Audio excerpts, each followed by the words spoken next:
क्या आपको लगता है कि अक्टूबर में बगीचे का मौसम पूरी तरह खत्म हो चुका है और सारे औजारों को वसंत तक संभाल कर रख सकते हैं? लेकिन क्या होगा अगर मैं आपसे कहूं कि ठीक इसी समय, जब पत्ते झड़ रहे हैं और हवा में ठंडक है, आपके पास अपने बगीचे में सबसे शानदार और रंगीन फूल उगाने की नींव रखने का एक अनूठा अवसर है। कई माली एक ही गलती करते हैं, सारा काम वसंत के लिए टाल देते हैं और फिर घबराकर सब कुछ करने की कोशिश करते हैं। आज हम इस सोच को बदल देंगे। मैं आपको 5 ऐसे शानदार बारहमासी फूल दिखाऊंगा जिन्हें अक्टूबर में लगाना सिर्फ संभव नहीं बल्कि जरूरी है। मेरे साथ बने रहे और आप जानेंगे कि कैसे पतझड़ के इस काम को अपनी गुप्त सुपर पावर में बदला जा सकता है, जो अगली वसंत में आपको लगभग बिना किसी प्रयास के एक अद्भुत बगीचा देगा। क्या आप जानना चाहते हैं कि प्रकृति को कैसे मात दें और समय कैसे जीते? तो चलिए शुरू करते हैं। इससे पहले कि हम अपनी शानदार सूची की ओर बढ़े, आइए समझे कि अक्टूबर माली के लिए एक जादुई समय क्यों है। इसका राज क्या है? यह सब एक आदर्श संतुलन की वजह से है। मिट्टी अभी जमी नहीं है और इसमें गर्मियों की बची हुई गर्मी है। साथ ही हवा पहले से ही काफी ठंडी है और ये पौधे के ऊपरी हिस्से की वृद्धि को प्रोत्साहित नहीं करती। ये जड़ों की प्रणाली के लिए आदर्श स्थिति बनाता है। अक्टूबर में लगाया गया बारहमासी पौधा पत्तियों और फूलों पर अपनी ऊर्जा बर्बाद नहीं करता, बल्कि अपनी पूरी शक्ति जड़ें जमाने, नई जगह पर खुद को ढालने और असली ठंड पड़ने से पहले मजबूत जड़ें बनाने में लगाता है। ट्यूलिप और डैफोडिल जैसे बल्ब वाले पौधों के लिए ठंड का यह दौर, जिसे स्ट्रेटिफिकेशन कहते हैं, बेहद जरूरी है। इसके बिना वे वसंत में फूल नहीं दे पाएंगे। तो पतझड़ में फूल लगाकर हम सिर्फ काम पहले से नहीं कर रहे होते, हम प्रकृति के चक्रों के साथ तालमेल बिठाकर काम कर रहे होते हैं। पौधों को वही दे रहे होते हैं जिसकी उन्हें स्वस्थ शुरुआत और भविष्य में शानदार फूलों के लिए जरूरत होती है। तो हमारे फूलों की इस खास महफिल की शुरुआत होती है बगीचे के असली शाही फूलों से। ये वो फूल हैं जो एक ही जगह पर दशकों तक टिके रहते हैं और हर गुजरते साल के साथ और भी घने बड़े और बेहद खूबसूरत होते जाते हैं। जी हाँ, हम बात कर रहे हैं पियोनी की। अक्टूबर का महीना इन मनमोहक फूलों को लगाने और एक जगह से दूसरी जगह लगाने के लिए सबसे बेहतरीन, बल्कि कहें तो एकदम सही समय है। बसंत में इनकी रोपाई इनके लिए एक बड़ा तनाव होती है, जिसके बाद ये काफी समय तक बीमार रह सकते हैं और फूलने से भी मना कर सकते हैं। जबकि पतझड़ में लगाई गई पियोनी को शांत मन से जड़ें जमाने और बसंत के नए जीवन के लिए तैयार होने का पूरा अवसर मिलता है। जरा कल्पना कीजिए, गर्मियों की शुरुआत में आपके बगीचे में बर्फ जैसे सफेद से लेकर गहरे बरगंडी तक नाजुक रंगों वाले विशाल और खुशबूदार फूलों के गुच्छे आपका स्वागत कर रहे होंगे।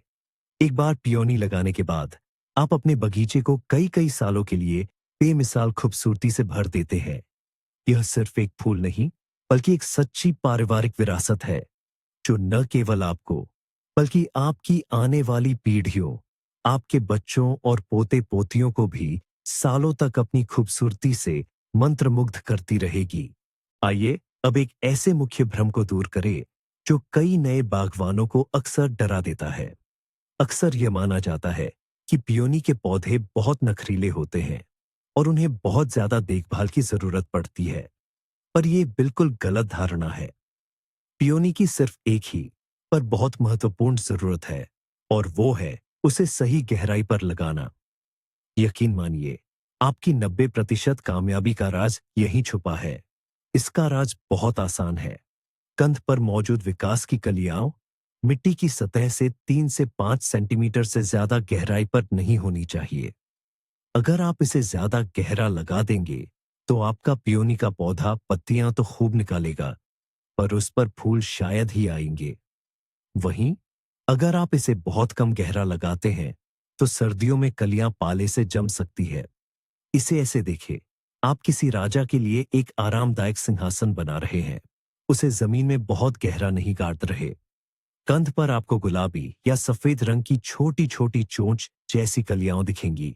यही वो कलियां हैं। और उन्हें इस तरह से रखें कि उनके ऊपर मिट्टी की परत बस आपकी 2 उंगलियों की मोटाई के बराबर ही हो। यह सीधा साधा नियम आपको आने वाले कई सालों तक आपके बगीचे में शानदार फूलों की बहार की गारंटी देता है। हमारे इस शाही मेहमान पियोन के लिए रोपण स्थल को सही तरीके से कैसे तैयार करें। पियोन को धूप बहुत पसंद होती है और वे पानी का ठहराव बिल्कुल पसंद नहीं करते। बगीचे में सबसे धूप वाली जगह चुनें, जहां दिन में कम से कम 6 घंटे सीधी धूप आती हो। रोपण के लिए गड्ढे को अच्छी तरह और सावधानी से तैयार करना चाहिए, क्योंकि पियोन यहां बहुत लंबे समय तक रहेगा। लगभग 60 गुणा 60 सेंटीमीटर का एक गड्ढा खोदें। यदि आपकी मिट्टी भारी है, तो गड्ढे के तल पर जल निकासी के लिए टूटी हुई ईंटों जैसी सामग्री की एक पतली परत बिछा सकते हैं। फिर गड्ढे को एक पोषक मिश्रण से भरें। बगीचे की मिट्टी को कंपोस्ट या अच्छी तरह सड़ी हुई गोबर की खाद के साथ मिलाएं। इसमें 1 गिलास लकड़ी की राख और 1 मुट्ठी सुपरफॉस्फेट डालें। सभी सामग्री को अच्छी तरह मिलाएं और गड्ढे को थोड़ा जमने दें। रोपण करते समय पियोन की जड़ों को मिट्टी के एक छोटे टीले पर सावधानी से फैलाएं, यह सुनिश्चित करते हुए कि कलियों की सही गहराई बनी रहे। फिर ऊपर से मिट्टी से ढक दें, हल्का सा दबाएं और खूब पानी दें। बस हो गया। हमारे शाही मेहमान के लिए शाही तैयारी पूरी हुई। पीनी के चुनाव को लेकर दुविधा में है। पियोनी की बहुत सी किस्में उपलब्ध है, जैसे हर्बेशियस, ट्रिपीनी और आईटीओ हाइब्रिड, जो हर्बेशियस और ट्रिपीनी का मिला जुला रूप होते हैं। शुरुआत करने के लिए हर्बेशियस पीनी सबसे बढ़िया होते हैं। इन्हें उगाना सबसे आसान है और ये बहुत लोकप्रिय भी है। सारा बर्नार्ड जैसा पीनी, जिसके हल्के गुलाबी और खुशबूदार फूल होते हैं, या फेस्टिवल मैक्सिमा, जिसकी बर्फीली सफेद पंखुड़ियों पर गहरे लाल रंग के धब्बे होते हैं, ये क्लासिक किस्मों में से है जो हमेशा पसंद किए जाते हैं। अक्टूबर में लगाने के बाद जिस जगह आपने पीनी लगाए हैं, उसे 5-7 सेंटीमीटर मोटी पीट या खाद की परत से ढकना न भूले। यह सर्दियों में अतिरिक्त सुरक्षा प्रदान करेगा और मिट्टी में नमी बनाए रखने में मदद करेगा। पहले साल में ढेरों फूलों की उम्मीद न करें। पौधे को जमने में थोड़ा समय लगता है, लेकिन दूसरे तीसरे साल तक आपका पीनी अपनी पूरी शान से खिलेगा और आपको लगेगा कि पतझड़ में की गई सारी मेहनत बेकार नहीं गई। ये आपके बगीचे की खूबसूरती के लिए सबसे बेहतरीन निवेश साबित होगा। हमारी सूची में दूसरे नंबर पर है एक ऐसा फूल। यह फूल वसंत का एक परम और निर्विवाद प्रतीक है। जब हम एक वसंत के बगीचे की कल्पना करते हैं, तो सबसे पहले हमारी आंखों के सामने यही आते हैं, अपने सुडौल आकार, चटक रंगों और अद्भुत विविधताओं वाले ट्यूलिप। इनके लिए अक्टूबर का महीना सिर्फ लगाने का अच्छा समय ही नहीं, बल्कि एकमात्र सही समय होता है। इन्हीं दिनों ठंडी मिट्टी में ट्यूलिप के बल्ब को वह आवश्यक शीतलन अवधि मिलती है, जिसके बाद ही वसंत में यह एक मजबूत पुष्प डंठल के साथ खिल पाता है। ट्यूलिप की किस्में इतनी है कि कोई भी हैरान रह जाए। साधारण और दोहरे पंखुड़ियों वाले, झालरदार और लिली जैसे, अपनी विचित्र पंखुड़ियों वाले पैरट ट्यूलिप और सजावटी पत्तियों वाले सुंदर ग्रेग ट्यूलिप। पतझड़ में इनके कुछ अलग अलग किस्मों को लगाकर आप रंगों की एक ऐसी अद्भुत सिम्फनी तैयार कर सकते हैं, जो आपके बगीचे में अप्रैल से लेकर गर्मियों की शुरुआत तक अपने सुर बिखेरेगी। आइए ट्यूलिप के सफल रोपण के एक ऐसे अहम रहस्य पर बात करें, जिसे अक्सर लोग नजरअंदाज कर देते हैं। पुराना नियम कहता है कि बल्ब को उसकी ऊंचाई के 3 गुना गहराई में लगाना चाहिए, लेकिन इस नियम को भूल जाइए। अगर आप चाहते हैं कि आपके ट्यूलिप सिर्फ एक बार खिलकर खत्म न हो जाए, बल्कि साल दर साल आपके बगीचे को रंगीन और खुशबूदार बनाते रहे, तो उन्हें ज्यादा गहराई में लगाएं। बड़े बल्बों के लिए 20-25 सेंटीमीटर की गहराई सबसे अच्छी रहती है। इतनी गहराई में लगाने के कई फायदे हैं। पहला, यह कड़क सर्दियों में बल्ब को जमने और खराब होने से बचाता है। दूसरा, इतनी गहराई में बल्ब ज्यादा छोटे छोटे बच्चे ऑफसेट नहीं बनाते। इसका मतलब है कि मुख्य बल्ब कमजोर नहीं पड़ता और अपनी सारी शक्ति एक बड़ा शानदार फूल बनाने में लगाता है। और तीसरा, यह चूहों और अन्य कृंतकों से बेहतरीन सुरक्षा प्रदान करता है। वे इतनी गहराई तक खोद नहीं पाते। इसे ऐसे समझिए जैसे आप कोई बेशकीमती खजाना छिपा रहे हों। जितना गहरा आप उसे छुपाएंगे, वह उतना ही सुरक्षित और संरक्षित रहेगा।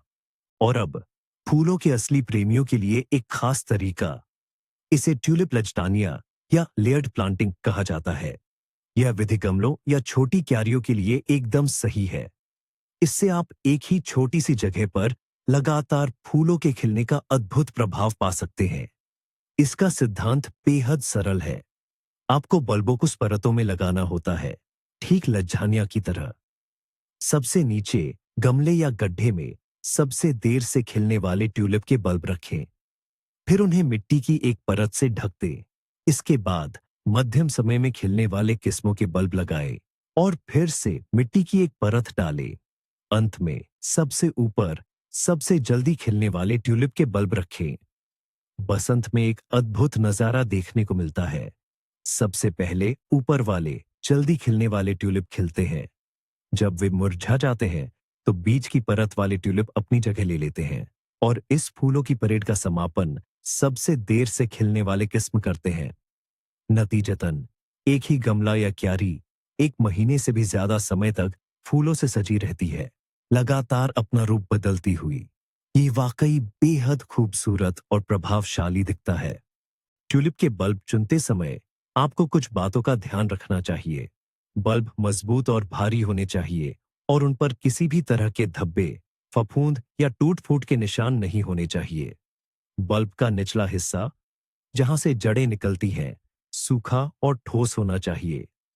बल्ब का बाहरी छिलका या परत भी साबुत होनी चाहिए, क्योंकि यह अंदरूनी हिस्से को सुरक्षा प्रदान करती है।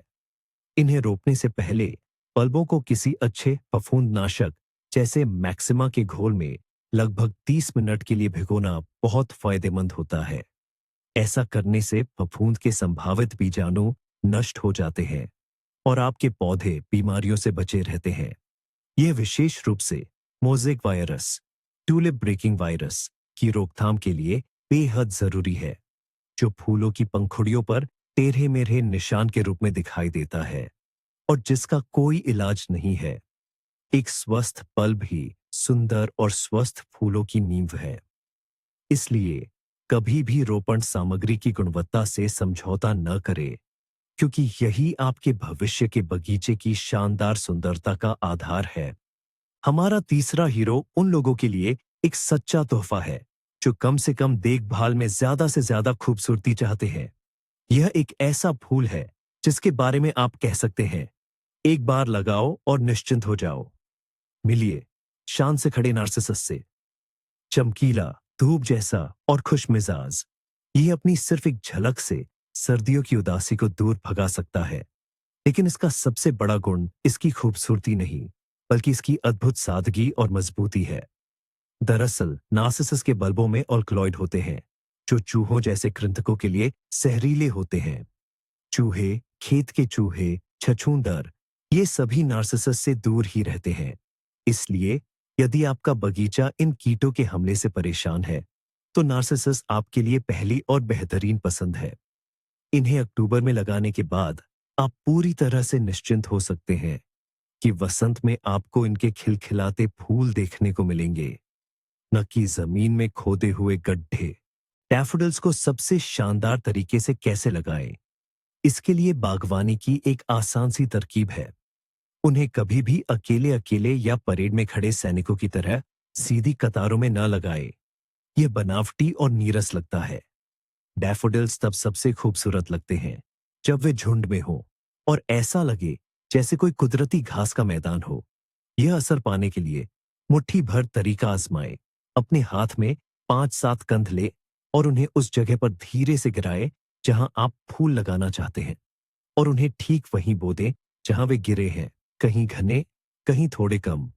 यह तरीका बेहद मनमोहक और बेतरतीब झुंड बनाता है, जो ऐसे लगते हैं जैसे प्रकृति ने ही उन्हें यहां बिखेर दिया हो। ऐसी फूलदार जगहें खासकर पेड़ों के नीचे या लॉन में बहुत खूबसूरत लगती है। ये आपके बगीचे को एक जंगली अछूते मैदान का सा आकर्षण देने का एक आसान तरीका है। अब डैफोडिल की देखभाल का सबसे जरूरी नियम, जिसे न मानने पर बीमारियों और कीटों से भी ज्यादा बल्ब खराब हो जाते हैं। जब डैफोडिल के फूल मुरझा जाए तो भूलकर भी उसकी पत्तियां मत काटिए। मैं जानता हूं कि इन मुरझाती बेतरतीब पत्तियों को हटाने का मन कितना करता है, लेकिन ऐसा बिल्कुल नहीं करना चाहिए, क्योंकि इन्हीं पत्तियों के जरिए प्रकाश संश्लेषण फोटोसिंथेसिस की मदद से बल्ब को पोषण मिलता है और वह अगले साल फिर से खिलने के लिए ऊर्जा जमा करता है। अगर आप पत्तियों को बहुत जल्दी काट देंगे तो आप एक तरह से बल्ब को भूखा छोड़ देंगे।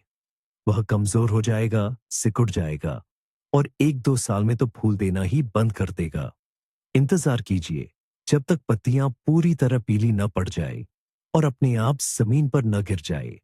तभी आप उन्हें बिना किसी नुकसान के हटा सकते हैं। याद रखें, इस मामले में धैर्य ही हर साल ढेर सारे और सुंदर फूल पाने की कुंजी है। जब हम डैफोडिल्स के बारे में सोचते हैं तो आमतौर पर हमारे मन में वही क्लासिक पीला फूल आता है, लेकिन डैफोडिल्स की दुनिया कहीं ज्यादा समृद्ध और विविध है। डैफोडिल्स की 13 श्रेणियां मौजूद हैं और हर एक अपने आप में अनूठी है। इनमें ट्रम्पेट, नलीदार, बड़े मुकुट वाले और छोटे मुकुट वाले प्रकार शामिल हैं। कुछ डबल घने होते हैं जो छोटे छोटे प्योनी फूलों जैसे दिखते हैं। कुछ साइक्लेमन जैसे होते हैं जिनकी पंखुड़ियां नजाकत से पीछे की ओर मुड़ी हुई होती है, और कुछ डैफोडिल्स की कोरोनल बीच का हिस्सा कटी हुई होती है जो ऑर्किड की याद दिलाती है। और इनके रंग भी क्या कमाल के होते हैं। सिर्फ पीले और सफेद ही नहीं, बल्कि गुलाबी, नारंगी, खुबानी जैसे रंगों में भी और तो और हरे भरेपन की हल्की सी झलक लिए हुए भी मिलते हैं।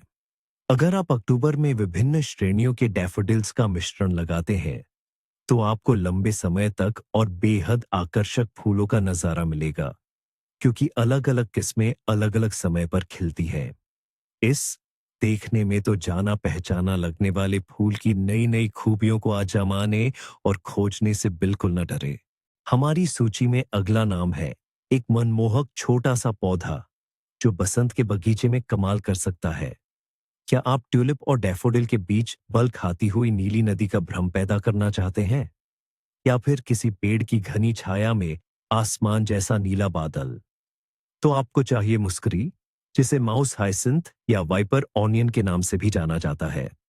ये छोटे छोटे कंद वाले पौधे जिनके घने फूल अंगूर के गुच्छों जैसे दिखते हैं, बेहद प्यारे और बहुमुखी हैं।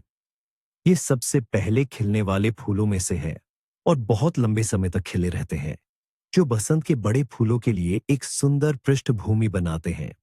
इनका गहरा नीला या आसमानी रंग पीले डैफोडिल और लाल ट्यूलिप के साथ शानदार विरोधाभास पैदा करता है, जो क्लासिक और हमेशा प्रभावशाली रंग संयोजन बनाते हैं। अक्टूबर में इनकी रोपण सुनिश्चित करता है कि वे बसंत में एक साथ भरपूर खिलेंगे। मुस्करिया मुस्कारी एक आदर्श साथी और पूरक पौधा है। वसंत में खिलने वाली फूलों की क्यारियों की एक आम समस्या ये है कि ट्यूलिप जैसे बड़े कंद वाले पौधों के निचले हिस्से में अक्सर जमीन खाली खाली दिखती है। मुस्करिया इस समस्या को बखूबी हल करते हैं। इन्हें ऊंचे फूलों के चारों ओर घनी कालीन की तरह लगाइए और ये एक जीवंत फूलों वाली पलवार मल्च बनाएंगे, जो जमीन को ढकेगी और पूरी क्यारी को ज्यादा भरा पूरा और संपूर्ण दिखाएगी। ये रास्तों के किनारे बनी क्यारियों, रॉक गार्डन और पेड़ों के आधार पर बनी गोल क्यारियों में लगाने के लिए भी बेहतरीन है। इनकी कम ऊंचाई इन्हें दूसरे पौधों से प्रतिस्पर्धा करने की बजाय लगभग किसी भी वसंत में खिलने वाले पौधे को खूबसूरती से पूरा करने का मौका देती है। जरा कल्पना कीजिए एक ऐसी क्यारी की जहां नीले मुस्करिया के कालीन में से गहरे लाल रंग के ट्यूलिप झांक रहे हों। ये एक ऐसा नजारा है जो किसी को भी मंत्रमुग्ध कर देगा। अक्सर सुनने को मिलता है कि मस्करी एक ऐसा पौधा है जो तेजी से पूरे बगीचे में फैल जाता है और इसे नियंत्रित करना मुश्किल है। इसमें कुछ सच्चाई है। ये वाकई बहुत अच्छी तरह से फैलते हैं, अपने आप गिरे बीजों से भी और नई जड़ वाली गांठों, बल्बों से भी। लेकिन क्या इसे कोई कमी या बुराई मानना सही होगा? यदि आप अपने बगीचे को एक प्राकृतिक रूप देना चाहते हैं, जैसे कि अपने लॉन में फूलों का हरा भरा मैदान बनाना चाहते हैं, तो इनकी ये खासियत एक बहुत बड़ा फायदा है। बस उन्हें आजादी से बढ़ने दें और कुछ ही सालों में आपको फूलों का एक असली नीला सागर देखने को मिलेगा। अगर आप इन्हें नियंत्रण में रखना चाहते हैं, जैसे कि किसी व्यवस्थित क्यारी में, तो ये भी मुश्किल नहीं है। बस फूल मुरझाने के तुरंत बाद उनके डंठलों को काट दें ताकि बीज पक ना पाए, और हर 3-4 साल में एक बार गर्मियों के आखिर में आप बढ़े हुए गुच्छे को खोदकर उसे अलग अलग कर सकते हैं और दोबारा लगा सकते हैं।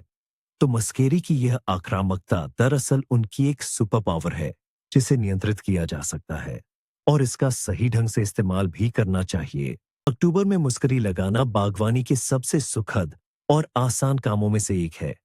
इनके बल्ब बहुत छोटे होते हैं, इसलिए आपको गहरी खुदाई करने की जरूरत नहीं पड़ेगी। 5-7 सेंटीमीटर की गहराई काफी होगी। मुस्करी को शानदार तरीके से लगाने का मुख्य रहस्य है इनकी संख्या। यहाँ जब जितना ज्यादा उतना बेहतर का नियम लागू होता है। इन्हें तीनों 5 की संख्या में न लगाएं, क्योंकि ये अकेले अकेले लगेंगे।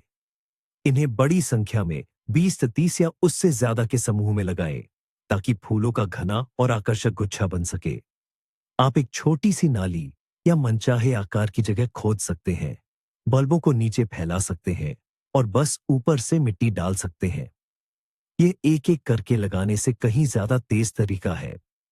मुस्करी को मिट्टी की कोई खास जरूरत नहीं होती और ये धूप के साथ साथ हल्की छांव में भी आसानी से उग सकते हैं। यह शुरुआती बागवानों और उन लोगों के लिए एक आदर्श फूल है जो अपने समय को महत्व देते हैं। और अंत में हमारी सूची में 5वां नंबर, ये है वसंत के सबसे पहले, सबसे निडर और सबसे ज्यादा इंतजार किए जाने वाले दूत। कल्पना कीजिए, चारों ओर अभी भी बर्फ के अवशेष पड़े हो सकते हैं, धरती भूरी और बेजान हो, और अचानक जमी हुई मिट्टी को चीरते हुए चमकीले कंपकंपाते फूल सफेद, पीली, बैंगनी रंग के नजर आते हैं। ये है क्रोकस। इनका दिखना इस बात का एक अकाट्य प्रमाण है कि सर्दी हार चुकी है और जीवन वापस लौट आया है। अक्टूबर में इन नन्हे बल्बों को लगाना ऐसा है जैसे भविष्य में एक ऐसा पत्र भेजना जो आपको दूसरों से पहले वसंत के आगमन की खुशनुमा खबर देगा। इनका खिलना ज्यादा देर नहीं रहता, लेकिन जो भावनात्मक ऊर्जा ये देते हैं वही जबरदस्त होती है।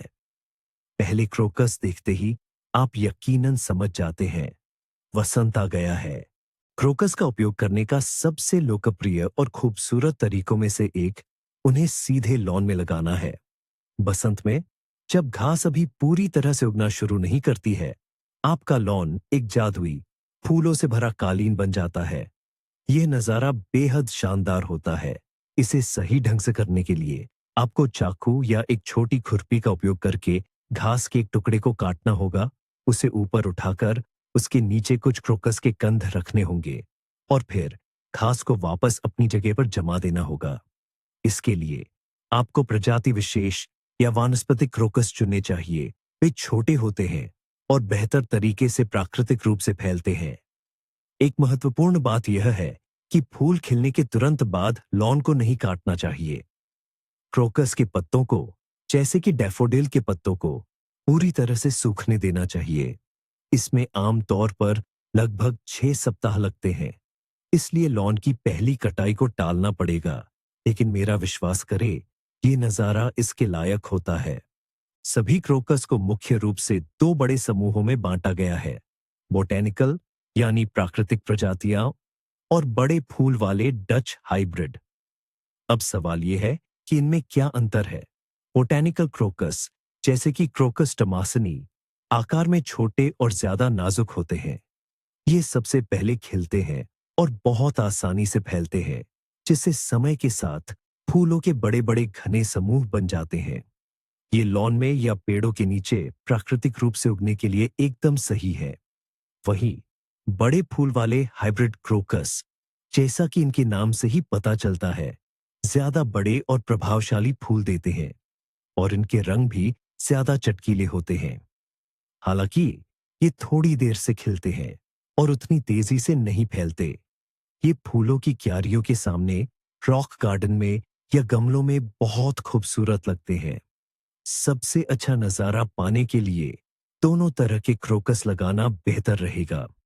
बोटैनिकल क्रोकस फूलों के मौसम की शुरुआत करेंगे, जबकि बड़े फूल वाले क्रोकस उस रौनक को बनाए रखेंगे और उसे और भी शानदार बना देंगे। क्रोकस के साथ एक छोटी सी परेशानी है, उनके बल्ब चूहों का पसंदीदा भोजन होते हैं। ये बहुत दुखद होता है जब आप पतझड़ में सैकड़ों बल्ब लगाते हैं और वसंत में एक भी फूल नहीं देखते। तो अपने इन अनमोल बल्बों को कैसे सुरक्षित रखें? इसके कई उपाय हैं। सबसे विश्वसनीय तरीका है बल्ब लगाने के लिए खास जालीदार टोकरियों का उपयोग करना। आप इन टोकरियों में बल्ब लगाते हैं और चूहे उन तक पहुंच ही नहीं पाते। दूसरा तरीका यह है कि लगाते समय गड्ढे में कुछ कांटेदार चीज डाल दें, जैसे कि चीड़ की सुइयां हों या कोई तेज गंध वाली चीज, जैसे कि थोड़ा सा विश्निव्स्की मरहम। कुछ माली यह भी सलाह देते हैं कि लगाते समय बल्बों पर तेज लाल मिर्च पाउडर छिड़क दें। आप इनमें से कोई भी तरीका चुनें, अक्टूबर में बरती गई थोड़ी सी सावधानी यह सुनिश्चित करेगी कि आप वसंत की शुरुआत में क्रोकस के नाजुक और दिल को छू लेने वाले फूलों का जी भरकर आनंद ले सके। तो आइए एक बार फिर दोहरा लेते हैं। पियोनी, ट्यूलिप, डैफोडिल या नरगिस, मस्करी और क्रोकस, ये हैं हमारे शानदार 5 फूल जो आपके पतझड़ के काम को सचमुच जादू में बदल देंगे। अक्टूबर में बस कुछ घंटे लगाकर आप सिर्फ फूल नहीं लगा रहे हैं, बल्कि आप अपने बगीचे की सुंदरता में एक समझदारी भरा निवेश कर रहे हैं। इससे आपका अनमोल वसंत का समय भी बचेगा और आप प्रकृति के साथ तालमेल बिठाकर पौधों को एक बेहतरीन शुरुआत दे पाएंगे। और इसमें सबसे बड़ा ट्विस्ट ये है, जबकि ज्यादातर लोग मानते हैं कि बागवानी का सीजन खत्म हो चुका है, आप इस खास जानकारी के साथ अपना फावड़ा उठाते हैं और जादू रचते हैं। और अगली वसंत में जब आपका बगीचा सचमुच रंगों और खुशबुओं से महक रहा होगा, जब पड़ोसी अपने पौधे लगाना शुरू ही कर रहे होंगे, आप बस अपनी कॉफी का कप हाथ में लिए आराम से बैठे होंगे और ये समझ रहे होंगे कि एक सफल माली का असली राज कोई काल्पनिक ग्रीन फिंगर्स नहीं, बल्कि सही योजना और ऐसी छोटी लेकिन बहुत जरूरी तरकीबों का ज्ञान है। ये वीडियो पूरा देखने के लिए आपका बहुत बहुत धन्यवाद। अगर ये वीडियो आपके लिए जरा भी मददगार रहा हो तो इसे लाइक करना न भूले और चैनल को सब्सक्राइब करें, ताकि आप बागवानी से जुड़े हमारे नए नए राज कभी मिस न करें। तो अब मेरा आपसे एक सवाल है, इस पतझड़ में आप कौन से बारहमासी फूल लगाने की सोच रहे हैं?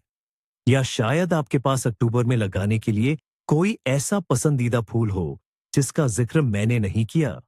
अपना अनुभव कमेंट्स में जरूर शेयर करें, ताकि हम सब मिलकर एक सबसे खुशनुमा और हरा भरा समुदाय बना सकें।